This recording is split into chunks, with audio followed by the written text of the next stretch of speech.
জয় গুরু। বন্দে পুরুষোত্তমম। তুমি সতত ধর্মী হও, সতত ধৃতি তোমার উপাসনার বস্তু হয়ে উঠুক। ওই ধৃতির উপায়, নীতি, চলন বলনগুলি নিত্যকর্ম হয়ে উঠুক তোমার। আলোচনা প্রসঙ্গে প্রথম খণ্ড, ৭ই ভাদ্র শুক্রবার ১৩৪৭ বঙ্গাব্দ, ইংরেজি ২৩/৮/১৯৪০ খ্রিস্টাব্দ। অনেকদিন পরে সুশীলদা আশ্রমে বাংলা মায়ের কোলে ফিরে এলেন। ভাদ্রের ভরা নদী তখন কুলপ্লাবনী হয়ে আশ্রমের পাশ দিয়ে উছল আবেগে ছুটে চলেছে। আশ্রমের সামনের দিকে তখন এক অপূর্ব শোভা। শ্রী শ্রী ঠাকুর সকালে বাঁধের ধারে খড়ের চালাঘরখানিতে বসে আছেন। সুশীলদা সেখানে এসে হাজির হলেন। তিনি ইদানিং ভৃগুর কোষ্ঠী সংগ্রহে ব্যস্ত ছিলেন। সেই সব বিষয় নানা গল্প করছেন। সুশীলদা বলছেন, জয়পুর, কাশ্মীর ইত্যাদি রাজ্যে বহু সুন্দর সুন্দর প্রাচীন গ্রন্থাদি আছে, সেগুলো এখনো ছাপা হয়নি। জার্মানি ও আমেরিকা থেকে কত পণ্ডিত লোক ওখানে গিয়ে সেগুলি দেখে নেবার চেষ্টা করেছেন, কিন্তু রাজ্য সরকার অনুমতি দেয়নি। ঠাকুর বললেন, আমি যে কতখানি উন্নত ছিলাম এবং আমরা যে কতখানি উন্নত হয়েছিলাম তা ভৃগুর এক একটা ব্যাপার থেকেই বোঝা যায়। আমরা যতখানি উঠেছিলাম ওরা এখন সে স্তরে পৌঁছয়নি। ধাতুর রূপান্তর সম্বন্ধে সুশীলদা আলোচনা করছিলেন। শ্রী শ্রী ঠাকুর বললেন, প্রিন্সিপাল, নিয়মটা ভালোভাবে না জানলে ট্যাকেল পরিচালনা করা মুশকিল।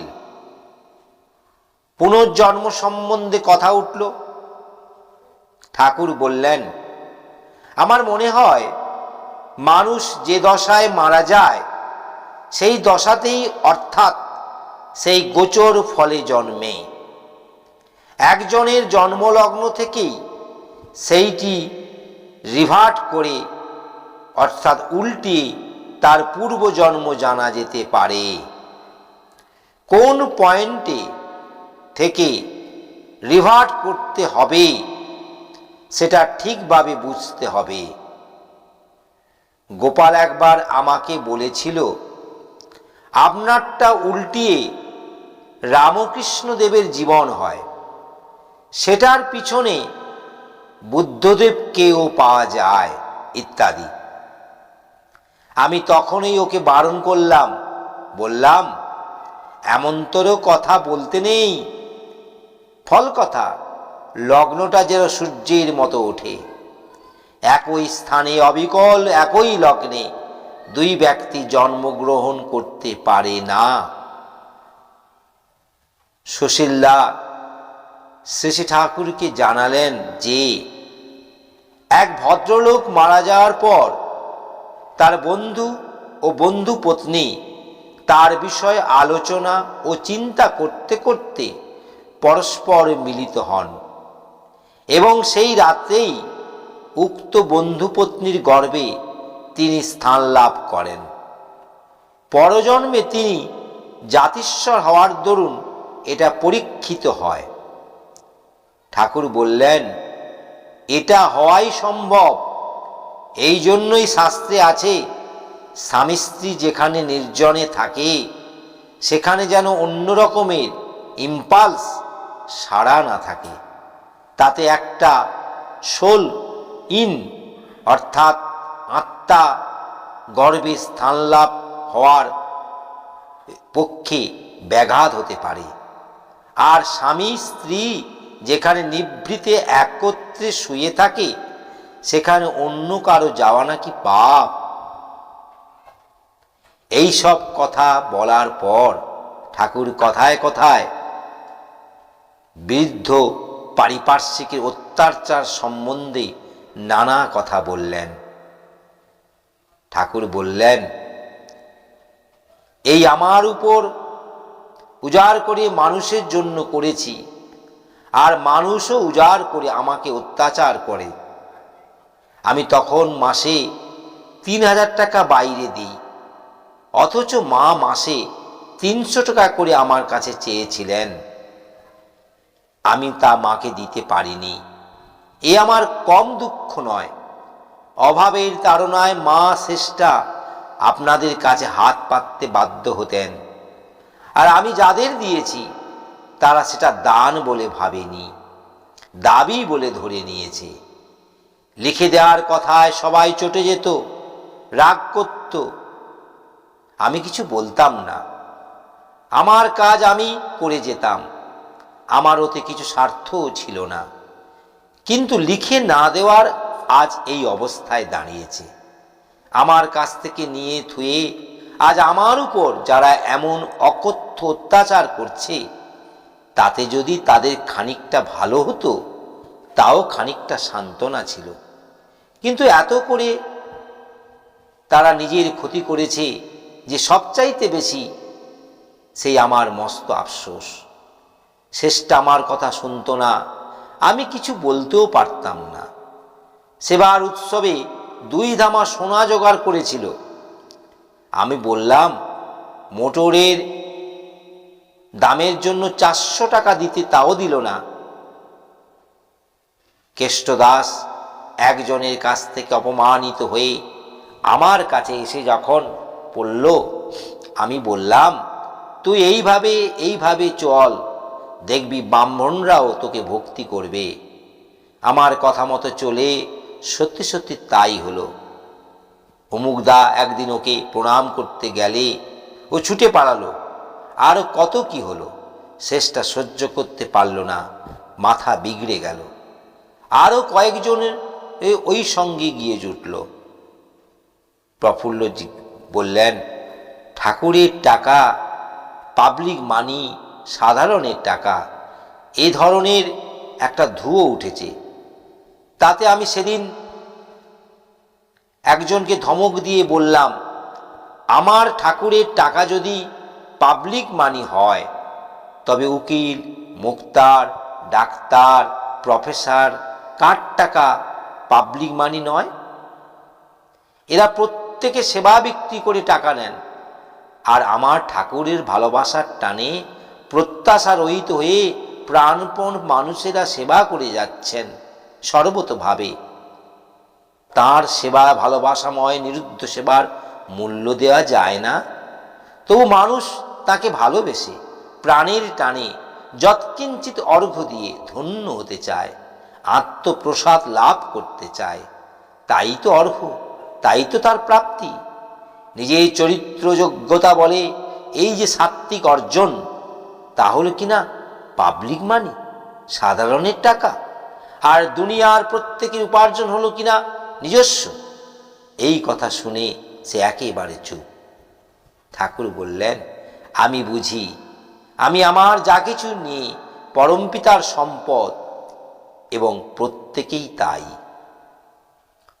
পূর্ব কথা সূত্র ধরে ঠাকুর হাসতে হাসতে বললেন, এমন লোকের কথাও আমি জানি যে আমাকে বিষ খাওয়াতে পারলে খুশি হয়। আমি ভাবি, কি আর করব? গোপাল মুখোপাধ্যায়, দুর্গাচরণ সরকার গেছে, না হয় আমিও চলে যাব, কিন্তু পরমপিতার দয়ায় তার কাজ চলতেই থাকবে। এই সব বলছেন। এরই মাঝে গ্রামের এক মুসলমান ভাই খুবই সুন্দর একটি প্রজাপতি ধরে এনে ঠাকুরকে দেখিয়ে বলল, এটা আমার গায়ে পড়েছে। ঠাকুর বললেন, বাহ, বেশ চমৎকার, তো খুব ভালো। গায়ে পড়া সৌভাগ্যের লক্ষণ। প্রজাপতি গায়ে পড়লে সৌভাগ্যের লক্ষণ। তোর ভালো হবে, নিয়ে যা, রেখে দেগে, মারিস না কিন্তু। সেই প্রজাপতিটা নিয়ে খুশি মনে চলে গেল। তখনই গান করতে করতে এক ফকির এলো। ঠাকুর তাকে দেখেই তার ভাষায় বলে উঠলেন, কাল কোণে গেছিলি রে? সময় মতো আসতে হয়, তুমি সুবিধা মতো আসতে ভুলে যাও কেন? সে ওতেই মহাখুশি, পরে আসবো বলে তখনকার মতো বিদায় নিল। বিকালে শ্রী ঠাকুর মাতৃমন্দিরের পিছনে বাবলা তলায় বেঞ্চে বসে আছেন, সুতৃপ্ত ভঙ্গিতে।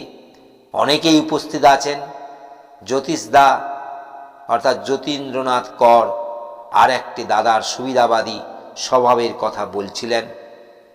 শ্রী ঠাকুর তাতে বললেন, যার কাছে থেকে সেবা নিয়ে বেঁচে আছি, তার সুবিধা চাইতে নিজের সুবিধাকে বড় করে দেখাই দারিদ্র ব্যাধির লক্ষণ।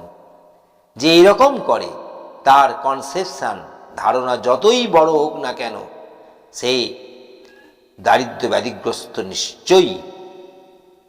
বীরেন্দা অর্থাৎ বীরেন মোহরিদা বললেন, আমি 15 দিন আগে থেকেই চিঠি লিখেছিলাম, ইদানিং বড় অশান্তিতে আছি, আজ এসেছি, কাল সকালেই আবার যেতে হবে। ঠাকুর বললেন, অশান্তিতে মনটাকে বেশি উতলা হতে দিতে নেই, মনকে একটু আলগা রেখে সাক্ষী স্বরূপ দেখে যেতে হয়। বেঞ্চের পেছন থেকে যে কাঠটাতে হেলান দিয়ে ঠাকুর বসছিলেন, সেটাকে দেখিয়ে বললেন, এটাকে যদি টেনে তুলতে চাই, এটার উপর ভর দিয়ে থেকেতে পারা যাবে না, উঠে দাঁড়িয়ে করতে হয়। তাই কিছুকে কন্ট্রোল করতে হলে, বসে আনতে হলে, তার এভাবে ঊর্ধ্বে থাকতে হয়। তারপর কাজল ভাই সম্বন্ধে কথা উঠল। কাজল পট করে হেসে ফেলে মানুষকে সহজেই আপনার করে নিতে পারে। ঠাকুর বললেন, এই আপনার করে নেবার ক্ষমতাই বামনাই ক্ষমতা, বামুনের ক্ষমতা, ব্রাহ্মণদের বৈশিষ্ট্য। রাত্রে শ্রী ঠাকুর বাইরে চৌকিতে শুয়ে আছেন। কতিপয় দাদা ও মায়েরা উপস্থিত। দূরে আলোর কাছে একটা কুকুর ফড়িং ধরছিল। আবার ফড়িংগুলো যখন তার গায়ে এসে লাগছিল, সে চমকে লাফিয়ে উঠছিল। কেউই তা লক্ষ্য করেননি, কিন্তু তা শ্রী ঠাকুরের চোখে এড়ায়নি। তিনি দূর থেকে দেখছেন আর একটু একটু হাসছেন। হঠাৎ বললেন, দেখ ব্যাপার দেখ, কুকুরটা পোকা ধরতে যাচ্ছে, অথচ পোকা গায়ে পড়লে কেমন করছে। তারপর শ্রী ঠাকুর রহস্য চলে সহস্য বদনে গল্প করতে লাগলেন। একবার একদল বিড়াল প্যারির বিরুদ্ধে ষড়যন্ত্র করছিল, অর্থাৎ প্যারিদার বিরুদ্ধে একদল বিড়াল। সেগুলি রোজ ওর বিছানায় মৃতে রেখে যেত। প্যারি কষান যা দিত, ওরা আবার দল ভারী করে আসত। ওর জীবন একেবারে দুঃখময় করে দিয়েছিল এই বিড়ালগুলো। প্রফুল্ল বললেন, ওরাও তো পারিপার্শ্বিক, এই পারিপার্শ্বিককে পরিবেশনে করে তোলার জন্য বুঝি ভূত বলি, ভূত যজ্ঞ ইত্যাদির ব্যবস্থা, তাই না? ঠাকুর বললেন, হ্যাঁ রে।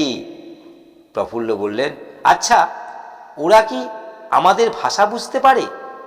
ঠাকুর বললেন, তা বোধহয় পারে না, তবে ওদের ভাষা মানুষ বুঝতে পারে। তক্ষশিলায় এটা নাকি একটা সাবজেক্ট ছিল, শিক্ষণীয় বিষয় ছিল তখনকার দিনে, নালন্দা বিশ্ববিদ্যালয়, তক্ষশিলা বিশ্ববিদ্যালয়ে।